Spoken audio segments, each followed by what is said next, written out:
for a brief opening statement, then we'll open it up for questions. Coach, you're on mute. All right. Thanks, Will. Just got back from a great day at Busch Gardens. Didn't have time to shower, so I apologize. Usually I wear the sport coat and tie for you guys. But we're excited to be here. We got here earlier today. Our team had a great time at Busch Gardens, and we're looking forward to a great week in Tampa. Again, want to thank the executive director, Scott Glazer. I want to thank Carrollwood Day School for allowing us to use the facilities. And like every bowl trip, we want this to be a really good mix of fun and business. And the fun part of it is our guys have earned a bowl, and we want them to enjoy the bowl experience. But the best way to enjoy the bowl experience is by winning the game. So we're focused on that. Again, today was a day to enjoy themselves, and we'll get back at it tomorrow morning. We had 3 good Missouri practices on campus.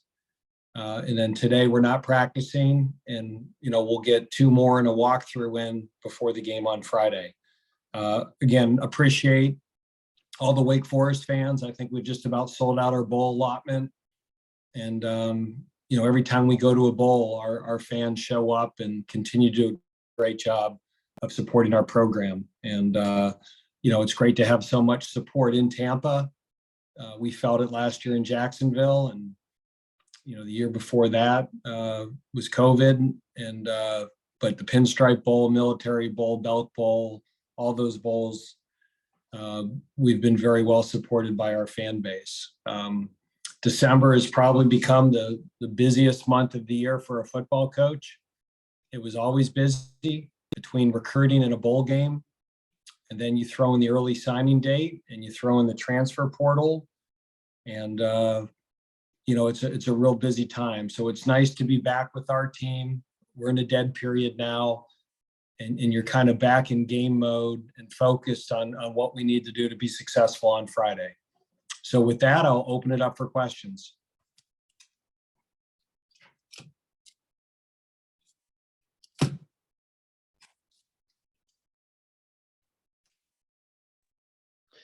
Hey, Coach, do you still anticipate full participation in the bowl from your players? Nobody sitting out? Not full participation. Christian Turner is not going to play in the game. And this is just an unfortunate part of the calendar. He really wanted to play.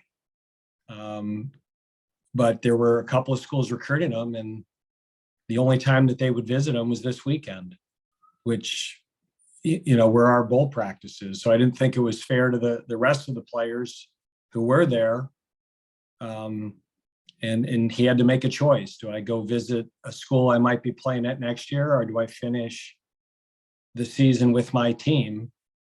And again, it's just another way that our calendar right now doesn't work, because he wanted to play in the game. But these other schools said, if you don't visit this weekend, we're not going to have anything for you. And unfortunately, he's not going to play. And then the other guy that decided not to play was Ja'Cory Johns.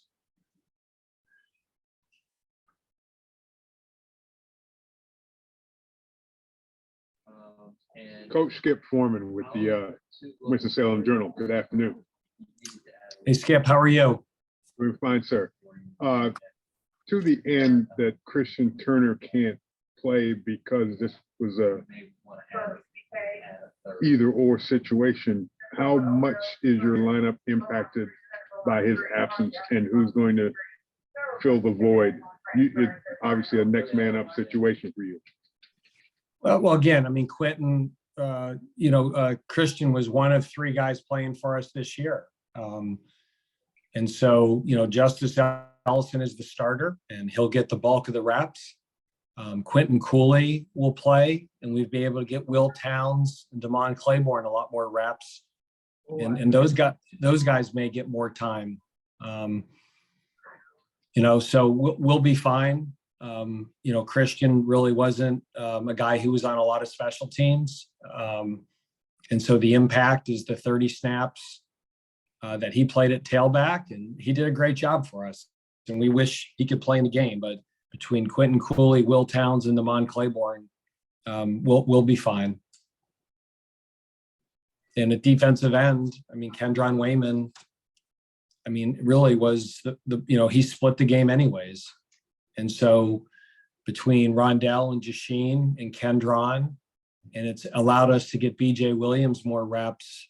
And BJ has had a great month. I mean, really has stepped up his play, and, he'll probably play a little bit more than he has. So again, we wish those guys would play, but that is just the nature of college football right now and the calendar and the way it works. But, relatively speaking, I feel we're in really good shape. Dave, walk me through what's Busch Gardens like for Dave Clawson, and then on a serious note, what does Missouri do well that has you concerned going into Friday's game? Well, Busch Gardens I was there with my wife Catherine and my son Eric, and my son Eric loves to go on roller coasters, and my wife Catherine will not go on roller coasters. So right now, I'm suffering from vertigo, dizziness. I thought I was going to puke, so I went on a few more roller coasters than I would choose to. And, my wife just laughed at me when I got off them because I was dizzy and my stomach did not feel good. So I'm in recovery mode now. Missouri's a really good football team. And I'm not just saying that because we're playing them and it's not just coach speak, but I said this when we got the matchup. We're an overtime game and 2 one-score games from being a 10-2 team. And if you look at Missouri, their loss to Auburn was heartbreaking when their running back tried to stretch the ball out in overtime. That was really a game they should have won. They were up 10 points against Georgia and up 4 points or whatever with 4 minutes left in the game. They played Georgia better than anybody this year, and that was a one-score game. And they lost to Kentucky by 4, and they lost to Florida by a touchdown. So they're kicking themselves the same way we are, saying, with a little better execution in the fourth quarter, these could be 2 10-win teams meeting in the New Year's Six Bowl. So they play in a great division. I've known Eli for years when he was at NC State. I love their quarterback. Their quarterback, I think, he's a great player, Cook. I mean, his athleticism, they do a lot in the quarterback run game with him, quarterback draws, his scrambling ability. Even with Lovett out, Luther Burden was as highly recruited as receiver as was in the country a year ago. And the back, Schrader, was Division II All-American and led them in rushing. And their left tackle, I think it's Foster. He's a second team All-SEC player, and their O-line, another veteran O-line. They got 111 starts. And then you look on defense, and they're giving up 25 points a game. And you take out the 66 they gave up to Tennessee, and that number even looks better. I mean, they're outstanding on defense. And even with some of the guys sitting out, the Rakestraw kid, we think's the best corner that we've faced all year. He's long, PBUs, great cover ability. The linebacker Hopper is really, really productive. And they're really good up front. I mean, this is a legitimate SEC front. So, you don't get to a bowl game and ever play a team that's not good. But these guys easily could be a 10-win team in the SEC. Dave, I don't think we've gotten to talk to you since Missouri lost their offensive coordinator. I mean, there's not really a lot of X's and O's there, but is that something you got to really take advantage of in terms of like halftime adjustments? Or like, what is kind of the thought process when adjusting something like that? I mean, Eli's called their offense until 3 weeks ago. So he was calling all the plays until 3 weeks ago. And so, for him to jump back into that seat can't be too hard. I mean, I'm sure he's in every offensive meeting. and it's his offense. It's not the situation that we had a year ago that I was calling defenses for the first time ever.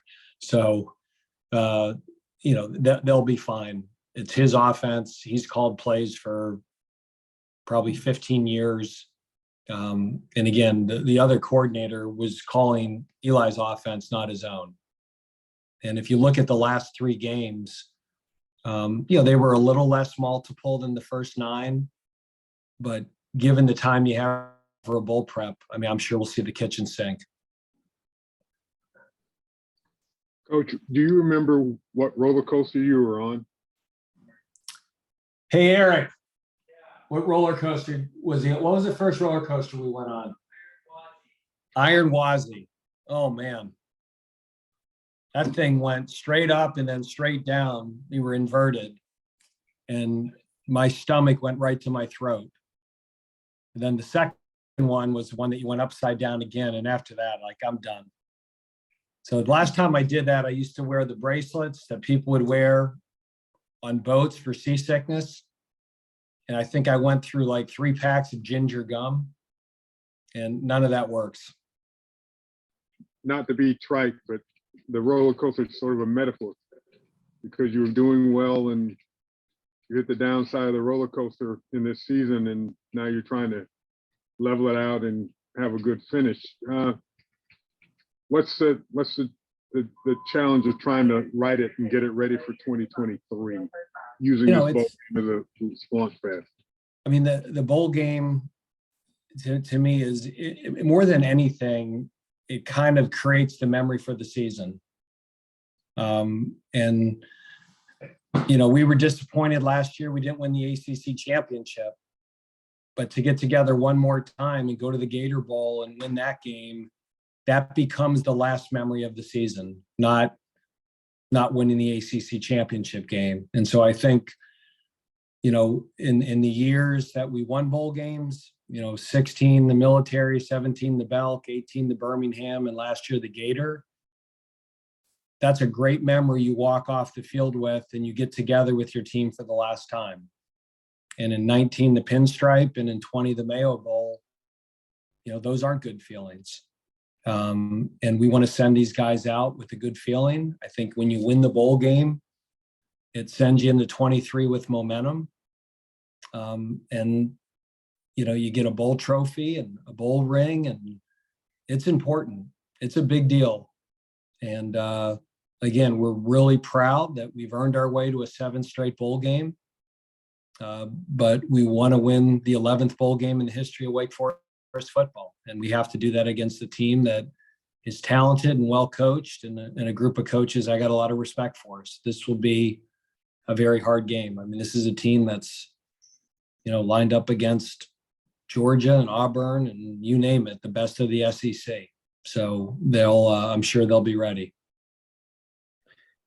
Hey, Coach, is there a balance in time management that goes on between bowl prep and using it to win the bowl game, and maybe getting some of these extra practices as a chance to develop some of the players who are going to be more critical for you next year? Absolutely. And I'm glad that we're playing an earlier bowl because our guys get to go home for Christmas. But the negative of it is we did not get in as many practices as we normally do. Usually you get around 12 or 13 and we'll end up with 10. And of the 10, we took the first 6, and the last 10 to 15 minutes of every practice, all we did was rep our younger players, the freshmen, the red shirts, the guys that didn't travel. And you just pour 90 minutes of reps into those guys. And that helps with our development. That's why it's important that we become bowl eligible and we play in bowl games, because all those reps that we were able to give those guys, there's a payoff for that down the line. So again, the last few weekends when we practiced, we gave those guys a lot of reps. We gave them a number of reps Friday and Saturday. And then yesterday we didn't do it, and we won't do that down here. We're back in game mode right now.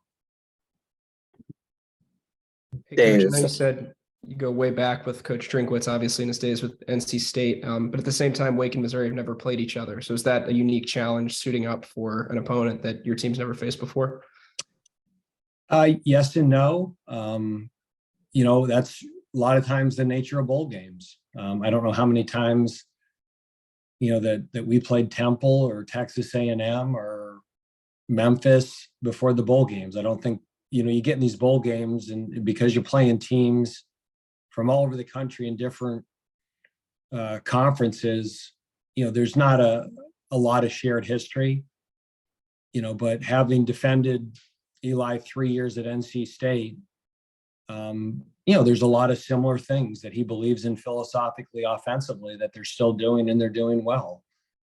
I mean, he's going to run the stretch play and they're going to be in the pistol, and he's got a great play action game. And, if you play one high, there's certain RPOs that he loves. And, I'm seeing the same play show up on film that he hit us for 42 yards in 2016 on the second play of the game. So you're looking at some of the principles of attack, and, those are things that are his core beliefs that he's still running. Now they're different players. We've never defended Brady Cook or Luther Burden or tried to tackle Cody Schroeder. And that's where, when you haven't played for almost a month, to me, the adjustment in the bowl game is in that first quarter, getting your guys settled to play football again. We haven't played in 4 weeks, and we haven't practiced as much. And our players were in finals and got home for a little bit. So we're out of rhythm. And that's why a lot of times bowl games are ugly. I mean, I remember Texas A&M in 2017. I think the first 2 times we punted it, they blocked it. And I don't know if we had a block punt that whole year until then. So college football openers and bowl games are games of mistakes, and we hope to make less than Missouri. Coach Clawson, quick question for you. And you spoke about, the previous, bowl games. Let us know how some of that previous experience can be incorporated, as part of your game planning, game prep, especially with the veteran squad. Well, I think our guys know what our schedule is for bowls, that we really try to do the majority of our prep work before we get to the bowl site. And, the purpose of that is we want our guys to enjoy the bowl experience. I never want to have a football team that says, we really don't want to win that 6th game, because once we get to a bowl, all we do is practice and work, and it's not fun. Like, every time we get a 6th win, I want our players to celebrate and be excited that they get another month together as a football team. And in these bowl games, if you just grind them and practice them and wear them to the ground, it no longer becomes an incentive. And so I think we've found a nice mix. We've been more successful than not in these bowl games, and I think our players look forward to it. But they also know the focus of it is to win a game. And so we were very focused the last 3 days. It was football. Today was fun. The next 2 days will be business work, preparation in the mornings, and we'll give them some free time in the afternoon. And then on Thursday, it completely kicks in the football mode, and obviously Friday's game day. Hey, what's the biggest misconception about roster management these days in college football? I mean, I guess you tell me what the conception of it is, and I'll tell you what the misconception is then. I mean, it's an absolute, it's impossible. It is impossible. It is 3 storms hitting at once. You have an early signing date, you have a transfer portal with instant eligibility, and you have name, image, likeness money being thrown around. And it's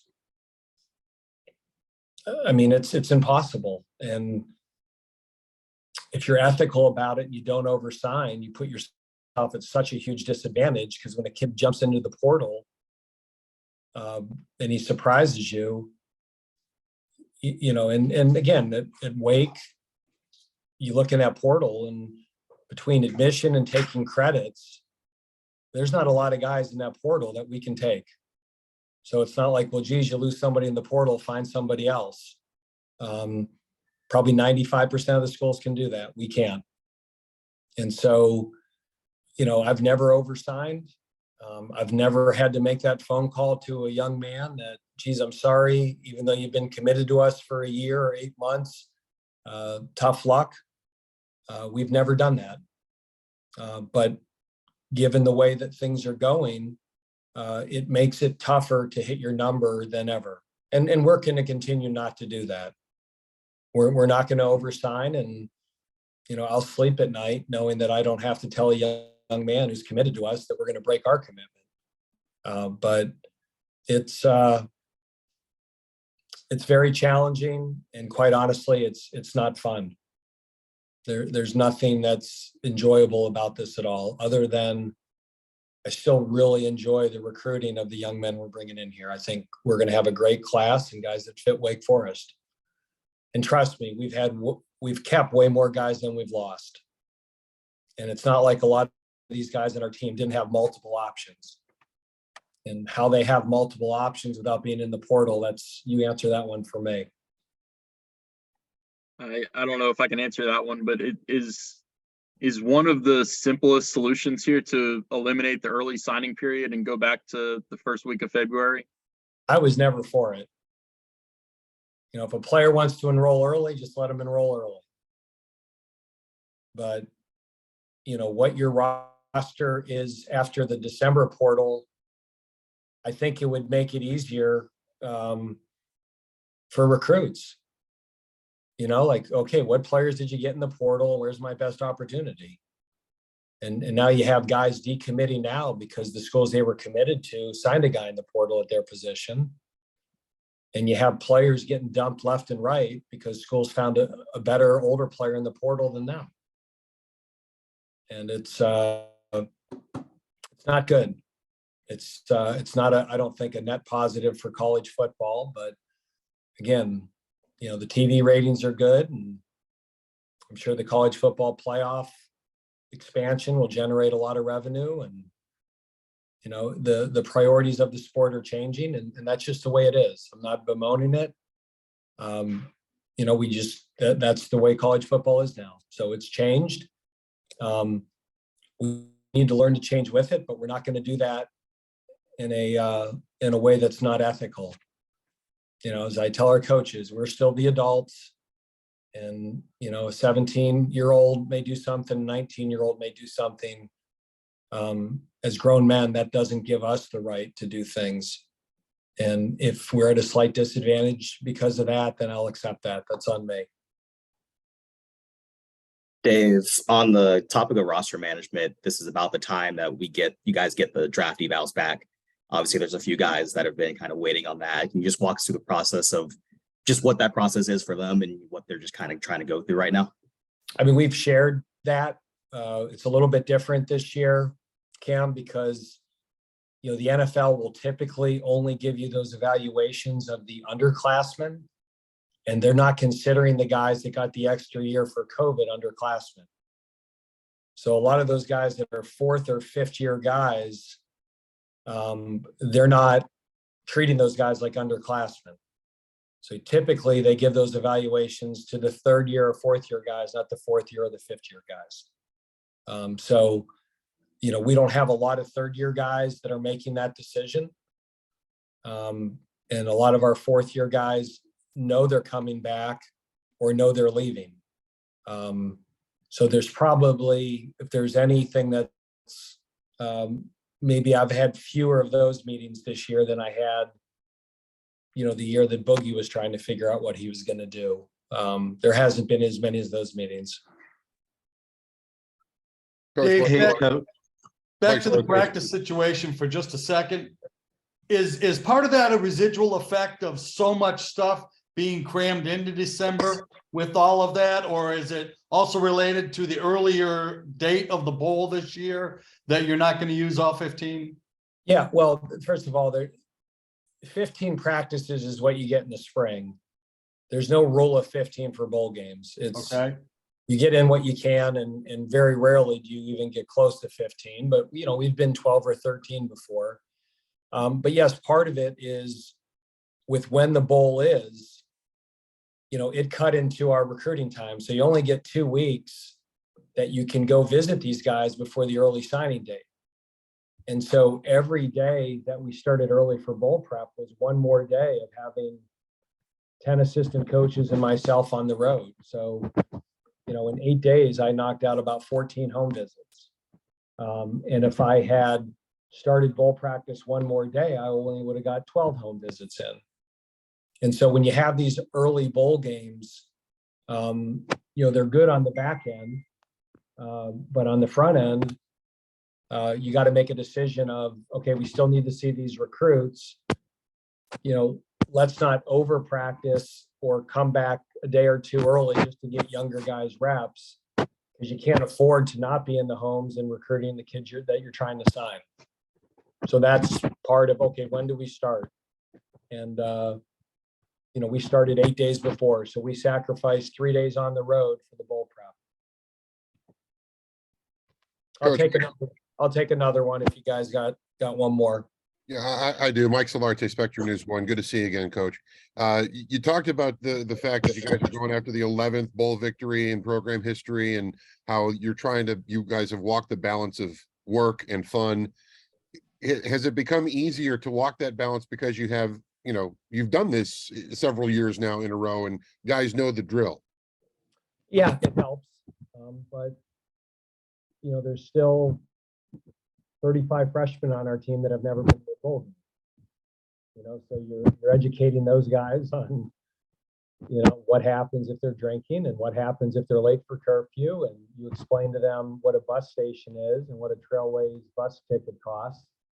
So you're always, there's always a quarter to a third of your roster that's never done it. Now for us, a lot of the guys that are playing and that have significant roles in the bowl,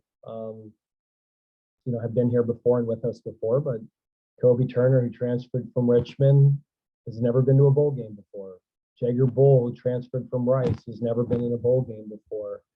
Brendan Harris, who transferred from Vanderbilt. Jamal, those guys, Jamal Martin. So, there's guys with significant roles that transferred from either a level of football or programs that had never been to bowls before. So it's college football, right? Every year it's an education process for a percentage of your roster. Fortunately for us, there's a great percentage of guys that, heck, we might have the only player in the country that's in his 7th bowl, and that's Javionte Nash. So this is his 7th bowl game. He's got more bowl gear and more bowl swag maybe than anybody in America. And if the injury report were out today, where are we listing you after the roller coasters? Are you questionable, doubtful, limited? Do you have enough time to recover? I think I'm going to have enough time to recover, but we have a reception tonight with the Missouri staff and our staff. So I'm gonna start out with some club soda and Tums to make sure the stomach's settled before I have any of the Swedish meatballs. All right, you guys all good? Great, thank you, Coach. All right, thanks, guys. Appreciate Thank your covering us. All right, we'll see you guys all on the Zoom after practice tomorrow. Okay, take care. Bye now.